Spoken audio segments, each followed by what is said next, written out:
A ideia desse documentário é demonstrar que a força motriz mais ativa nos processos de guerra civil é, ainda como demonstrou o filósofo Karl Marx, a luta de classes. Ou melhor, a luta dos ricos contra os pobres, ou para os mais exigentes, a luta dos mais ricos dos pobres contra os mais pobres dos ricos.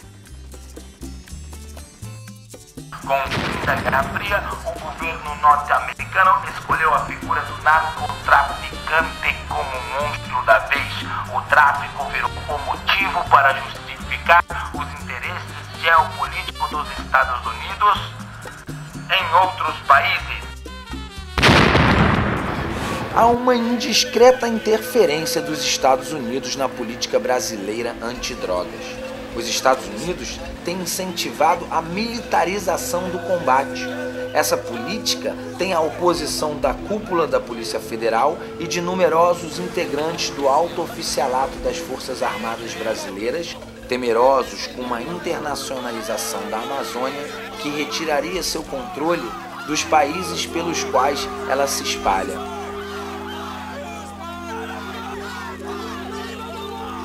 Quando o profeta Karl Marx vislumbrou o futuro do modo de produção capitalista, concluiu que o seu sistema acirraria os conflitos humanos a tal ponto que haveria uma guerra onde os proletários furiosos tomariam por assalto o poder das mãos da burguesia. Para surpresa dos marxistas românticos mais desacreditados, o velho profeta barbudo estava com a razão. A violência que vemos hoje no estado do Rio de Janeiro, na Palestina e no resto do mundo é a guerra prevista por ele em sua profecia. Somente se substituiu o proletariado e a burguesia por pobres justamente revoltados e ricos e milionários criadores do seu próprio medo. Marx descreveu a falência de uma sociedade, e por que não de toda uma raça, que acredita que a guerra é inerente à vontade humana e que o conflito, a competição, é a força motriz que rege o progresso e as histórias da sociedade. Os maiores traficantes das favelas do Rio, badalado às vezes com histeria pela mídia, ocupam um lugar no máximo mediano na hierarquia social do crime organizado. Os traficantes na mídia têm imagem de bem-sucedido, ditam a moda. Não é incomum o uso das gírias do morro entre os adolescentes do asfalto, assim como também não é incomum nos clipes da MTV traficantes e cafetões fazendo novos gestos, batendo no peito cercado de carro, cordões de ouro e mulheres deslumbrantes. Ninguém ficou rico, assim, milionário, que comprou fazendas e tal, ficou rico e conseguiu ficar na mídia. Na verdade, né, se a gente for ver, assim, o traficante ele vende, né, direto para a comunidade. A freguesia, a clientela é da própria comunidade. Entendeu? O senso comum tende a pensar que tem que se aumentar o aparato militar e a repressão para combater a violência. Porém, tal ação age no organismo social como um antibiótico. Enquanto morrem algumas, as bactérias vão ficando mais imunes e mais fortes ao remédio.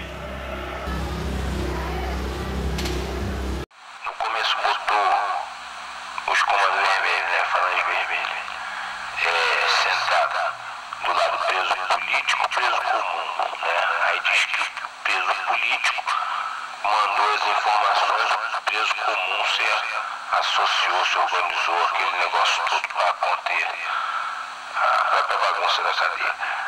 Agora o que acontece? Os consumidores, classe média, que são os usuários, né? Classe média alta, classe média, eles são tratados como bandido, né? Aí os polícias já chegam esculachando, aí o cara já se bota na posição de bandido mesmo, porque ele já está sendo esculachado mesmo. Aí o que acontece? Vai pra cadeia um monte deles, aí esses que estão na cadeia, que são do bicho mesmo, os do morro, os bandidos ruins, terror e pânico, passa essas informações agora para esses que são da classe média. Ao invés de ser agora os caras, os universitários, tá indo lá para dar dar informação que nem foi nos presos políticos, agora é os classe média que estão recebendo o terror e pânico da parte dos traficantes. Aí tá ficando ruim, né? Porque os bandidos estão ficando inteligentes. E aí os irmãozinhos estão querendo acabar com o sofrimento mesmo, e fundaram mesmo, não tem conversa. Não tem conversa, nós vamos pra frente mesmo.